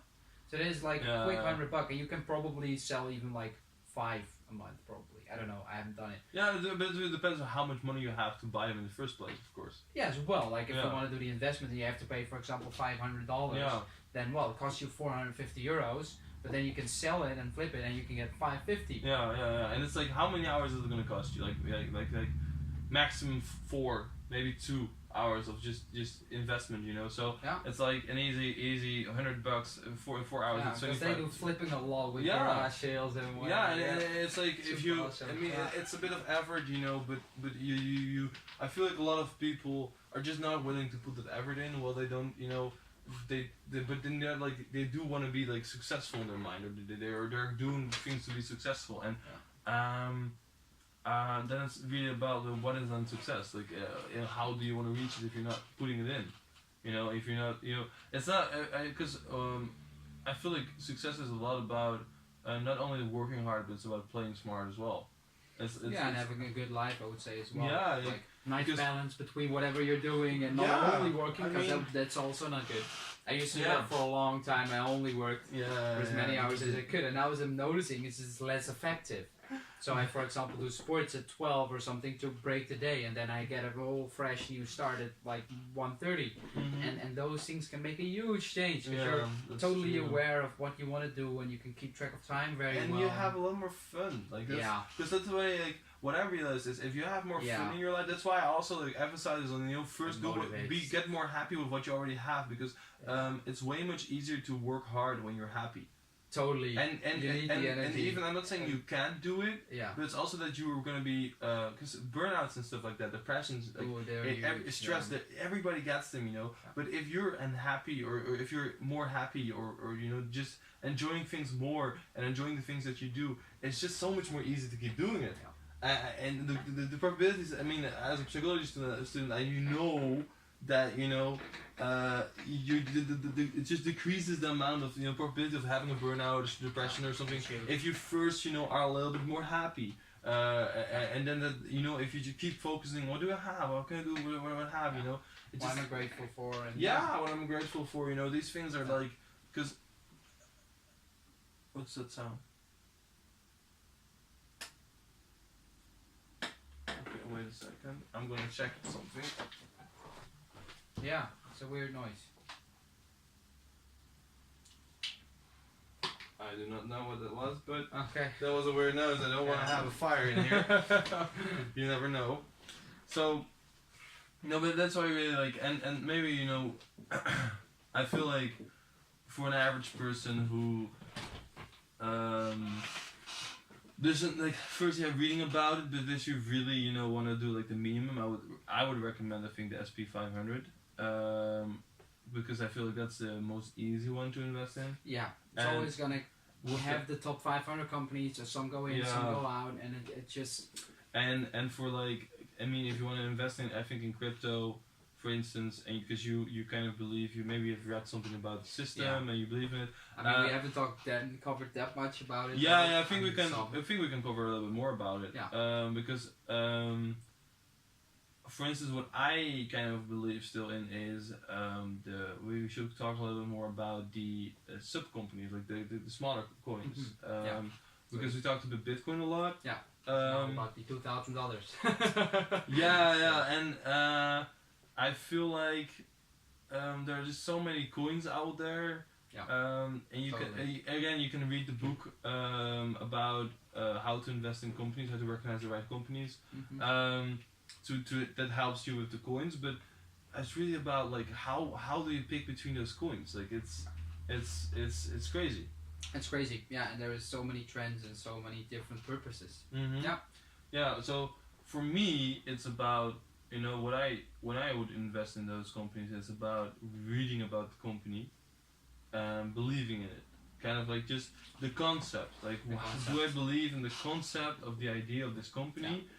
Because it's just started. It's like you said, it's right now. It are the MySpaces, the Facebooks, the Googles, I don't know. Or the ones we don't even know. The Dutch people, the That's Hives. even the next generation. Yeah, it's even actually, actually the next generation. Like, but it's like about the companies that just started and they have the basic ideas. They're out there, and it's about reading about them. Then maybe checking whatever they're doing. You can even like some of these companies are so small. You can even email them and just ask them things directly. They love it. Yeah, they love it, and it's like if you're really engaged into the idea of investing in cryptocurrency, and really putting some money into it, I think it's really cool to just read about these companies, because their ideas sometimes are very complex and hard to understand, but. If you then just email them and are like you can just. And there's websites as well. Like there is so many websites that analyze coins, and it's you always need to look at a few things like for a company to be successful. So for example, the team is very important. If you have like some very good people, then the project will be good as well. I do think that people need to understand that it's not simple. Like what I mean with that is that it takes time. Yeah, and you cannot like expect to invest money in a way that it's simple. Like it's not gonna be like you just put your money somewhere and wait.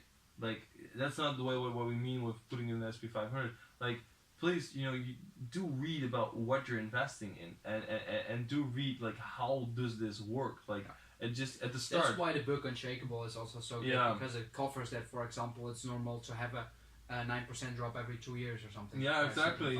But because you need to know these things, because else you're gonna be like, shit, it's going down. I have to sell it. And he buys in once it drops 10% because he knows, or 9% because he knows, it's probably gonna drop. So yeah, exactly. So it's like, and you need to know that stuff, and to be aware of it, to be like to actually keep doing it, and to be consistent, and you cannot just kind of be like, I'm gonna invest 1,000 euros or something, and then expect that it's just easy. It's just like that. It's not.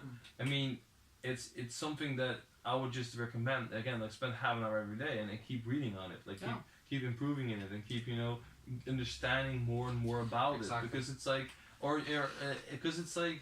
You can, especially with cryptocurrency, like the normal SP 500, you could read like maybe 2 books and then be done. It's stable.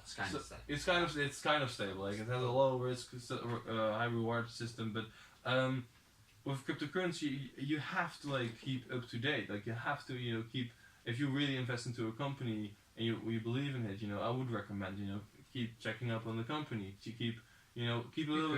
You could like I would recommend and understanding a little bit more about cryptocurrency and understanding more about Bitcoin.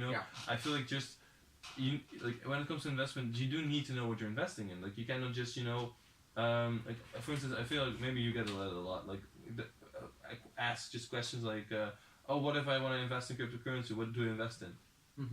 Yeah, like a lot of people it's like it's difficult. So it's not like you can do it within a few hours. Yeah. And it takes a lot of time, and there is a lot of projects.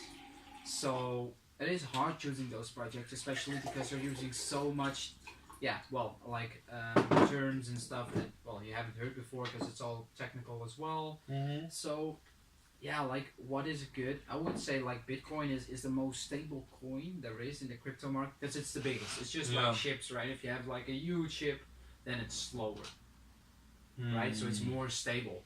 And you have all the small coins, and they can go really, really fast. They can grow like 300% in a day even sometimes. But they can also decrease with 50% in a day, for example. Yeah. So that kind of explains like what it is. And I mean, it's nice. I mean, we also buy some really small coins now which are like only worth like $200,000 or something. So they're totally worth nothing. They have been worth 60 million. So they've been worth like a whole lot more. And now they're only valued at like barely anything. So we still believe that those projects are still gonna go one day. And then you have a huge ROI because like they're so small right now and they're gonna get big probably one day again. Mm-hmm. But there's also like a more stable way, and I think that's smarter to do. Especially we if, also diversify. We have some smalls and we have some mids and we have some large coins. And because I mean you invested, especially the last year, about I think 60 to maybe even 80 hours a week into cryptocurrency, and knowing more about it. Even the level was past I think 1.5 years or maybe 2 years.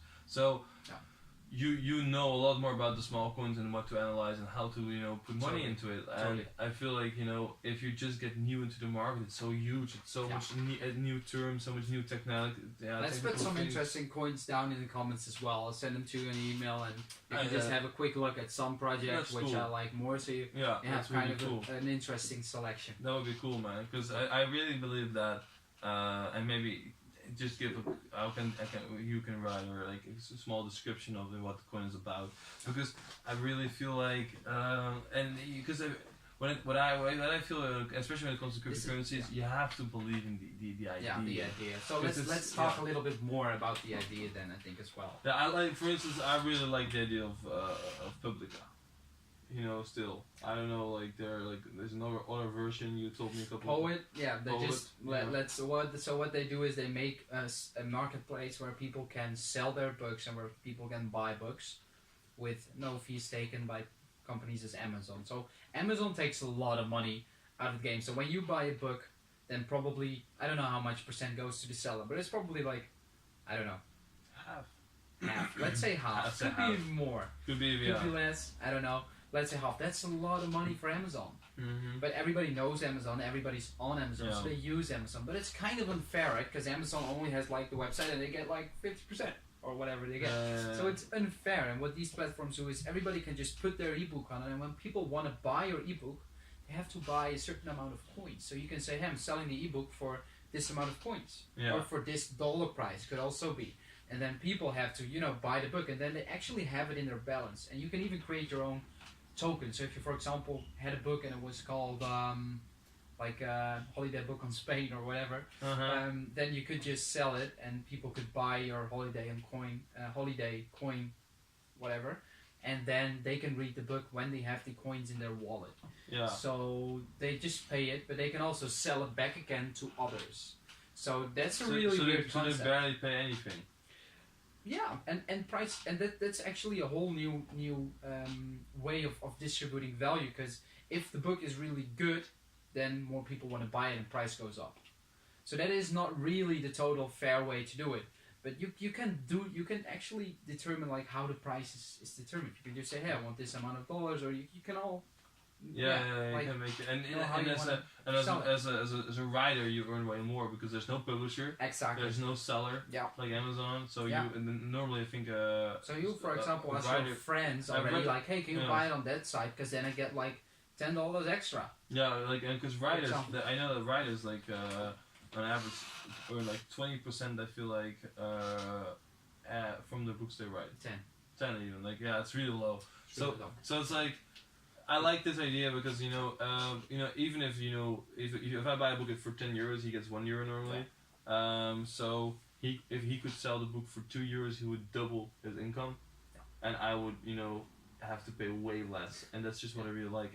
But how do I read this book? Like, can I download it or? Yeah, exactly. Really? It's all ebook. Yeah, it's all ebook. But can I put it on my e-reader? Totally. Really? Yeah. So you just get it as you get it as a file. Okay, so you can just have an e-reader and you can just and then how does Yeah, that because but this is how- all. It's when- kind of. when It's, does the file get destroyed? Because I mean, if I have the file, like it's all within the app. But the funny thing is, this doesn't.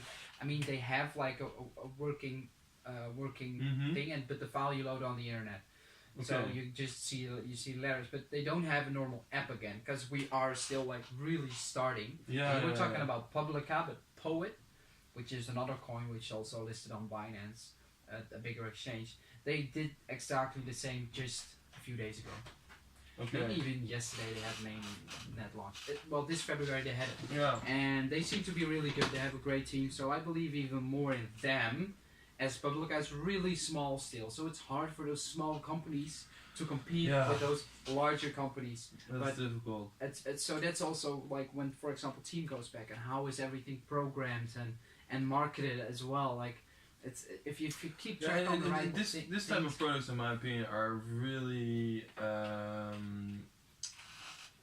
about how much users they're gonna get. Like, 'cause it's a Totally. user-based product, you know. how much service. people are gonna buy and invest. Yeah, and use the website and use the website to get the books. You know, that's really about it, and that has a lot to do with advertisement. But Yeah. like, what would be other like maybe cool ideas that you believe in?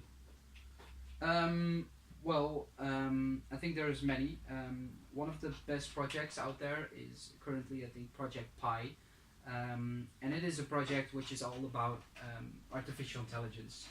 And I know for a fact that basically blockchain, so this technology, and artificial intelligence go hand by hand. They work just really well together. So Vodafone and other major companies, they Okay. use blockchain already. They utilize it a lot. So Wow. you might be using some technologies already, or well, they're used because of you, but you don't know.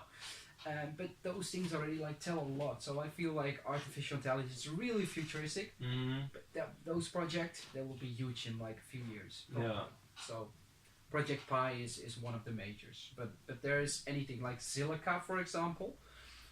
It's like Ethereum, but then we first need to cover Ethereum. Ethereum Yeah. is like the second largest coin. And it's really huge and it's really good project, except they have some scalability problems. And Zilliqa is just a little brother of Ethereum, and it just came out in March, so prices only went down, and the value is just really low if you look at it. So Zilliqa has, I think, one of the best profit percentages for being a stable coin, because Zilliqa is about number 30, number 20. So I think they have a lot of potential as well to grow and be like a number 6 or something. So it's more stable, but lots of potential. So they're kind of the like Bitcoin is like one of the larger coins, and a lot of people also know Litecoin. Mm-hmm. And Litecoin is actually a coin that is faster than Bitcoin. That's why it's called Litecoin. And Zilliqa is kind of the Litecoin Mm-hmm. for Ethereum. So it's kind of the faster version. Okay, that's really cool. Yeah. So, what we're talking about was the crypto and the coins. Yeah. Because for everyday people who maybe were thinking about investing, and not just in Bitcoin and the other coins. So, what do you want? Is there something that else you can tell me about? Because I mean, let's say because I have been thinking about maybe putting some extra money into it, and you have told me about some coins previously. Yeah. But at the moment, like, what would you say? Like, which coins should I have an eye for? Well, totally Zilliqa. Zilliqa. Yeah. That's the coin with the Ethereum. Exactly. Yeah. Yeah, they're doing just great things, and they even came up with a new technology within blockchain. So another way to utilize a blockchain is called sharding. It's they've just been doing so much, and they just had a new mainnet launch, and there's even more coming. So, and well, the prices are really low. So it's just as the same with Bitcoin. Yeah. But now it's like the Bitcoin in the Bitcoin. It's like The this Bitcoin coin and is the Bitcoin. Okay. it's totally undervalued. Okay. Totally undervalued. So that would be for now my best project, but there are also some other projects which I think is gonna do very well, stable investments for crypto. Well, they're not really stable in crypto, but when it comes to crypto, you have to choose one. You want to get a stable one, a bit more stable. I'd go for maybe VeChain as well. They've been doing many great projects as well. They're getting a lot into the world, doing some deals. What does VeChain do?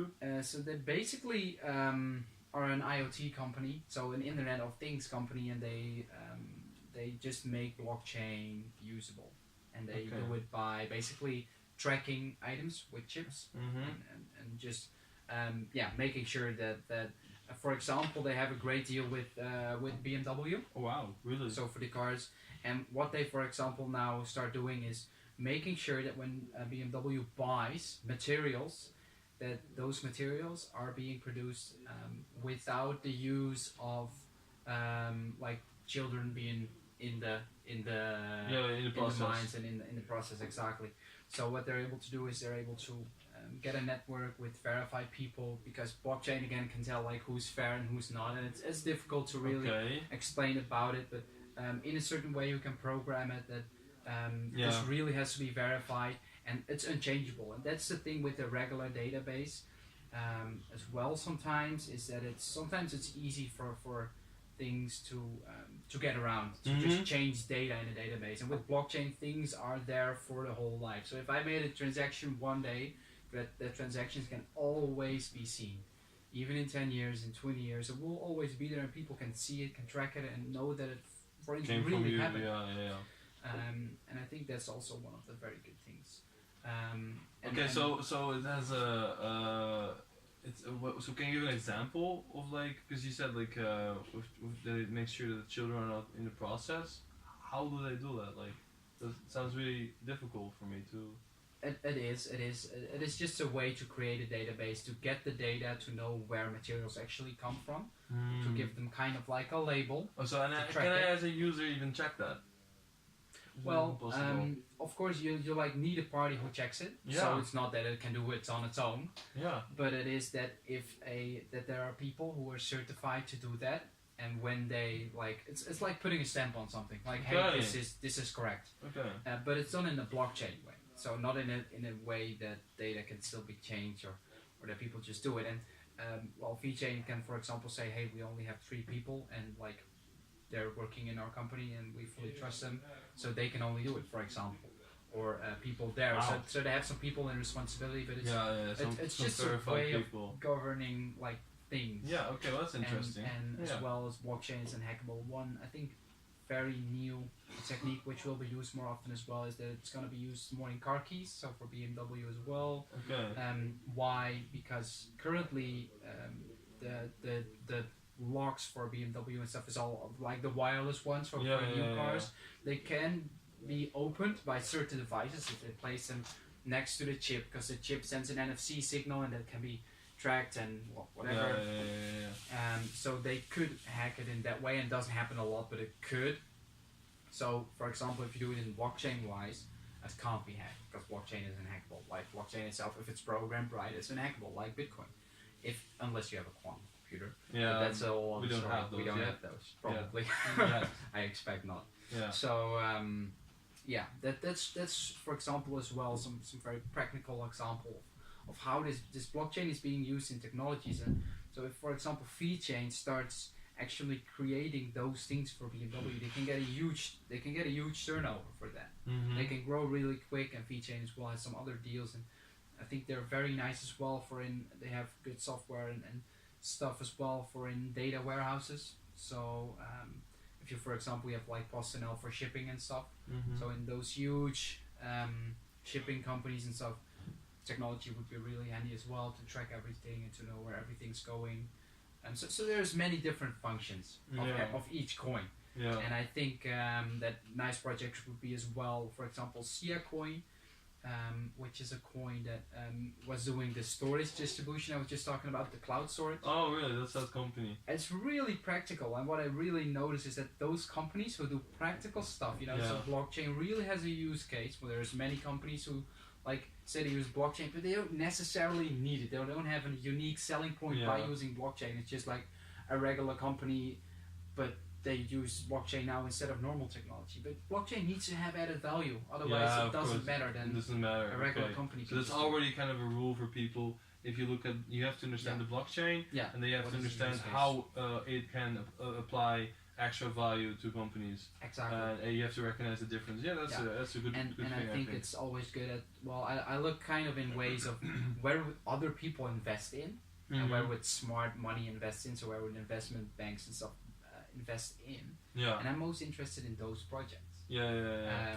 So if the project is really good and people want to invest, another example is Basic Attention Token, which is from the Brave browser, which does advertisement distribution. So let's say if there is you're a company and you want to sell ads, Yeah. then I you would could like go to to. Google Yeah. and you could pay a shitload of money to Google, and then it's actually quite funny. Like if we watch advertisements, Google gets paid, and so many people think, yeah, that's normal, right?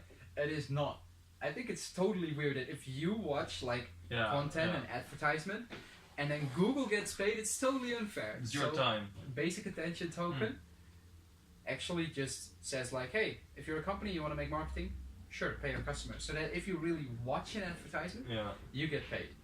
And you can choose like in matter if you really want to have privacy. So for example, if they don't want to know everything about you or into certain levels, so there's a level 1 of privacy and level 2 and whatever. So you can actually personalize as well, like a little bit like how do I want my privacy to be managed. And if you were fully transparent, you get paid more, obviously. If you don't see any ads, which is also a possibility.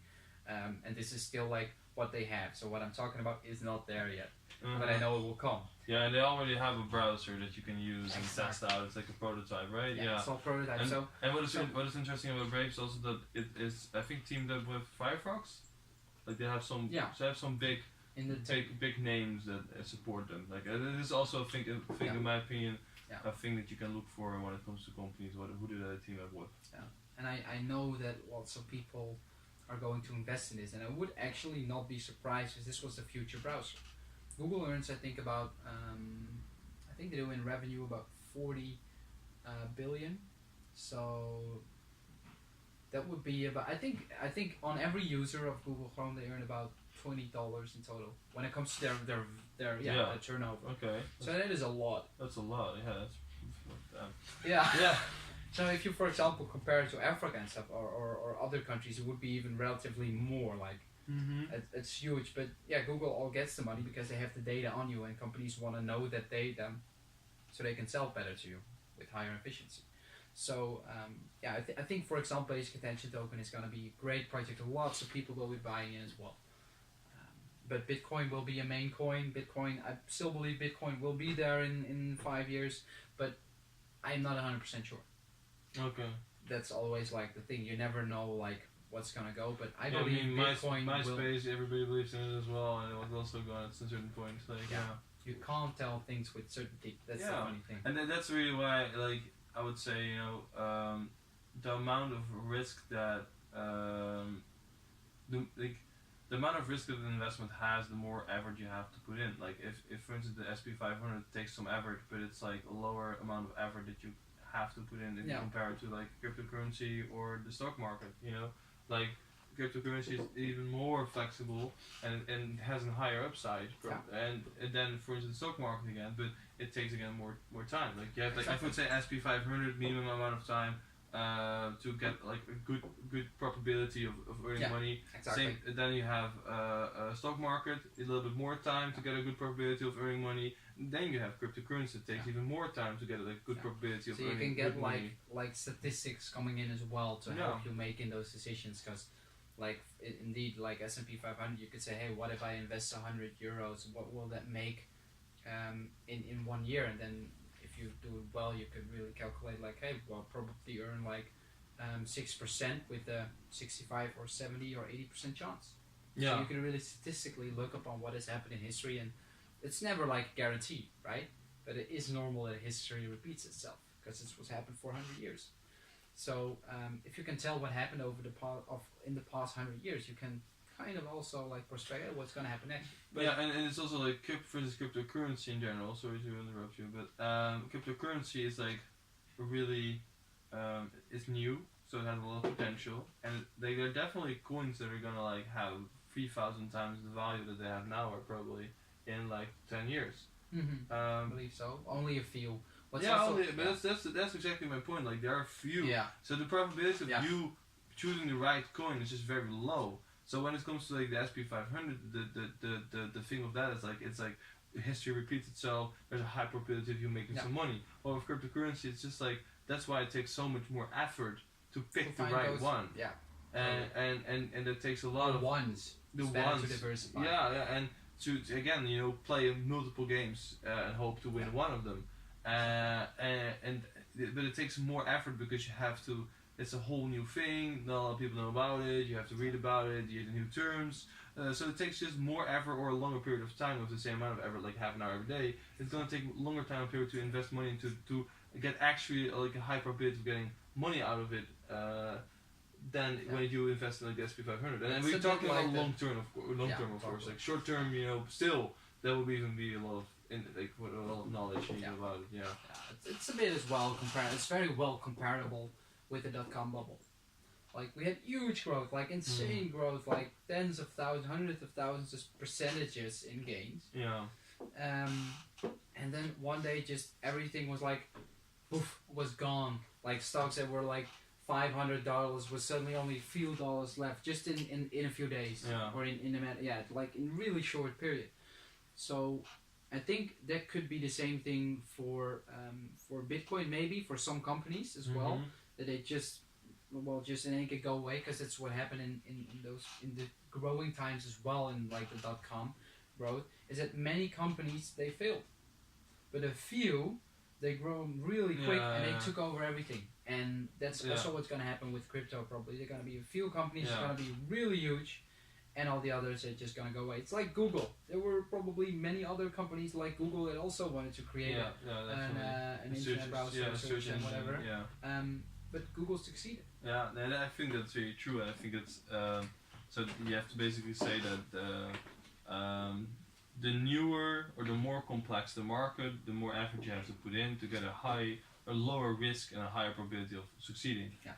Because if you and that's why like cryptocurrency, I feel like it's so risky for a lot of people, because they just feel the hype and they just invest.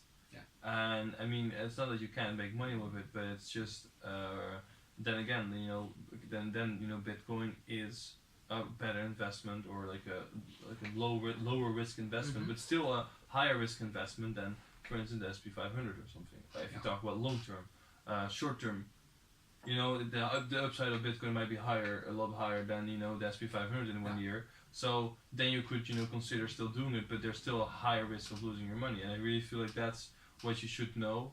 And should be okay with, and you should not just whenever it goes like 10% low, you shouldn't be surprised. Like that's what happens. That's really what happens. Even 20%, 30%, you just have to be like, I might just lose everything. That's the attitude you have to be, and be fine with that. Just keep your money into it, and that's really, I feel like that's it sounds very very bad investment advice in one way, especially people who don't know anything about it. It's gonna be totally different than everybody else tells you, but everybody else are wrong, so you need to. Yeah, because everybody else, this like why 90% in the market loses money. Yeah, so you want to be the 10% that plays it differently. Yeah. Because if you listen to everybody who's saying, hey, this is the way I have to do it, and you have to do that. And no, you could be making money for a few months. I mean, if you're in like a growing market, like in a bull market, everybody's gonna make money. Yeah. It's gonna be really hard to lose money once all prices go up. Yeah. But I mean, if you're too late with selling, and everybody is in the hype, because that's the really thing. Like when the market go up with cryptocurrency, everybody makes money. But if you calculate who made money at the end, that's the big question. Because then a lot of people lost money, or they didn't make as much as they could have made.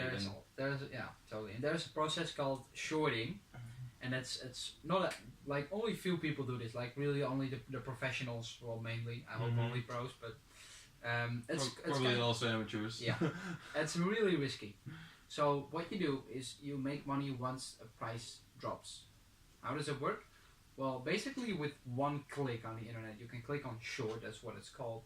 And what you basically do is you rent Bitcoins from someone else. So I say, hey, can I rent a Bitcoin of you? And then I sell it immediately again. So what happens? I get your Bitcoin and I sell it. So let's say right now price $3,900. I get your Bitcoin and I sell it immediately, so I have $3,900 in balance. So now I have like minus 1 Bitcoin is my balance, because I still have to pay him 1 Bitcoin. But I also have $3,900 in the account. So if then, for example, price drops to $3,500, then I can buy my Bitcoin back for $3,500, and then I can give him his Bitcoin back again. Okay. So that is called shorting. So you loan a Bitcoin and you immediately sell it, and then you buy it back later. and I just tell him like, hey, I'll pay you 1% extra or something. So he's happy because he's not gonna do anything with his Bitcoin. But this is all done like financially, automatically within the back office. So you don't even notice. You don't even notice. It's just you click and it happened. Yeah. And even you can make those trades like even on daily or minute basis, or you can just click like, hey, short, and then if it drops like a little bit, you can already say like, hey, I want to stop it. So it does take non-effort at all. Yeah. It's just a click, which is really weird. Yeah, for me it's really. And it's, I think like it's really risky, so you shouldn't do this. Like, and also like the least. It sounds so weird to say it, but it's the least you know about investing. If you invest, the longer term you should play. Yeah, totally. Because over because the longer you play, the more reliable. Yeah, the investment. Yeah, exactly, and that's why the thing is like you have to have an attitude of like maybe I lose everything, and be okay with that. Because maybe you, for instance, if you invest in Bitcoin right now, €1,000, and you're like, we'll see in 20 years. That's like a better investment than saying I'm going to invest €1,000 and I'm going to see every week what it's doing, because you don't know how a market works. If it goes down 20%, you feel like you should sell. If it goes up 40%, you feel you take it out. Because you were happy with the. But it's not about those 40% you're making. No, it's about the long run, how much you make because there's a high probability if you do it in this way that you lose money, then you make money because you don't know anything about it. And the people who know shit about it, and that's the 10% who makes money. And that's really something that people have to take into account whenever it comes to investment. Like, if you don't know that much about it, play the long run. Play the long run. Play it safe always. It's way better to play it safe. Crypto is not totally safe since it's so volatile. Yeah. So you just have the risk to lose a lot. Yeah. Or to make a lot. But I feel like it's with a lot of investments I have. Like, for example, I bought Silica at 470, I think. Yeah, like Satoshis. And currently it's probably at 450. So, I mean, it's not such a big loss. It could even go to 430, I don't mind. But what I know is that, like, one day Silica is going to get up with, I don't know, like maybe 50% or something. And then it's just going to shoot up. And, like, all my loss I made was compensated within an hour. And markets always move the way that people are going to do the opposite thing of the right thing. So they're going to do always the wrong thing, because once price goes up, as you said, then people are like, hey, I want to buy more. And once it goes down, they want to sell. And some certain times when price goes down, really a lot more people even sell. But then once people sold, prices go up a lot again usually. Because then they're too oversold. And once the price is oversold, price should go up. Yeah. So it's really the opposite of what you feel like investing. It's really don't let emotions come to it. Look at it objectively. I really feel like that's really if you just if you're thinking about investing and you really want to do it in a crypto, because there's a really big upside to it, I would say, like long term upside. That's what I believe in. Yeah, but I feel like because it's a technology, and I feel like the upside to playing for like if you don't know anything about it, like for like 5, maybe 10 years or 30 years. 30 years, like again, like I can't say. It's hard because maybe none of the coins that exist right now are existing in 30 years. I would be surprised. Yeah, so I would say like if you want to play like for a year maybe and see after a year what happens, you could also do it in crypto. But then again, it's gonna take a lot more. I would advise in a way to just read a lot more about it and just put your money into a coin that you feel like is cool. You should know what you're investing in. Bitcoin is good as well. Yeah, Bitcoin is a good alright. And I think one thing to give you as well as final thing would be good to know is that once like we have a really big hype, then altcoins are way too overpriced. So if you want to know when to sell, because if let's say you buy in, you're gonna know when to sell. You need to know, and a lot of people they sell way early. So a lot of people, for example, they bought bitcoins at $1,000. Let's say January 2017, when price was around $1,150. Then they would sell usually when price was at $3,000, but price went to $20,000. So it's these hypes that are being created, and I mean, if you have profit already, you should be happy already. Yeah, I think. if altcoin markets, you can look it up. Actually, there's a site called TradingView where you can also have a look at the altcoin market cap.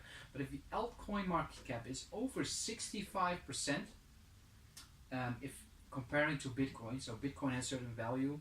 Let's say now about $60 billion, and the altcoin market is worth is now about $65 billion. So they're roughly equal.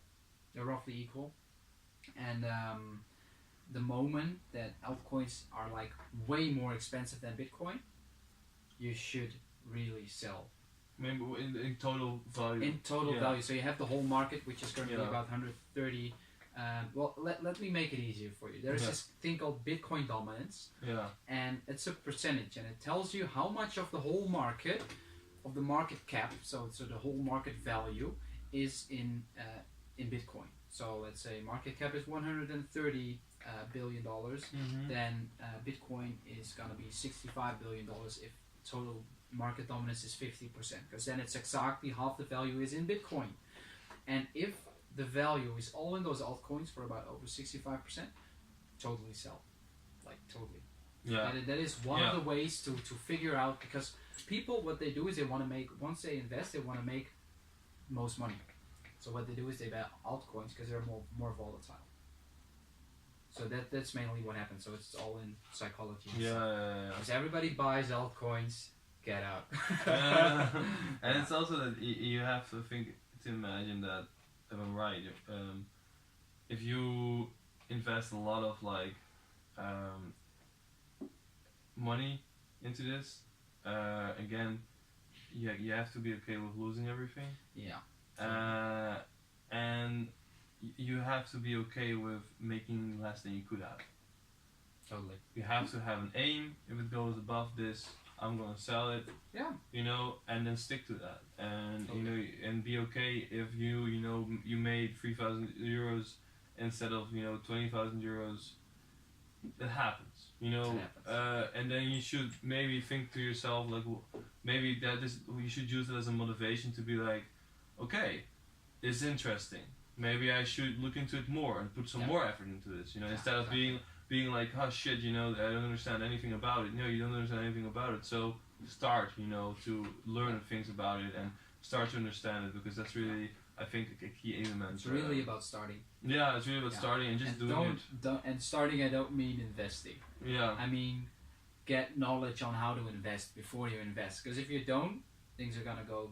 Or invest, something. If you can lose $100, invest $100 with the idea. To get a little bit of feel with it. And just put it into Bitcoin and just look at it. Look at how it happens, because that gives you motivation of like what happens, but don't take it out. Just look at it. Just see what happens. If you want to invest more, but you have to imagine that you can lose everything. No financial advice. And it's no adventure. In it, but it's no adventure. Again, if you really want to, be stable, and be more. I would read more about the SP 500, because that's just more stable. It's more like less risk. And I think that would be, still, like, I'm not a financial expert or something, but that's just my knowledge about it. And these are like the general options that I and when it comes to investing, and I think that that's the way that we see it, and I hope we help people with it. Yeah. So, thank you for joining us today, No props. And really liked it. Yeah. Yeah. Well, maybe we'll see you back sometime to talk about further crypto knowledge. Things get better. Yeah. Cool. Who knows? Yeah. Thank you.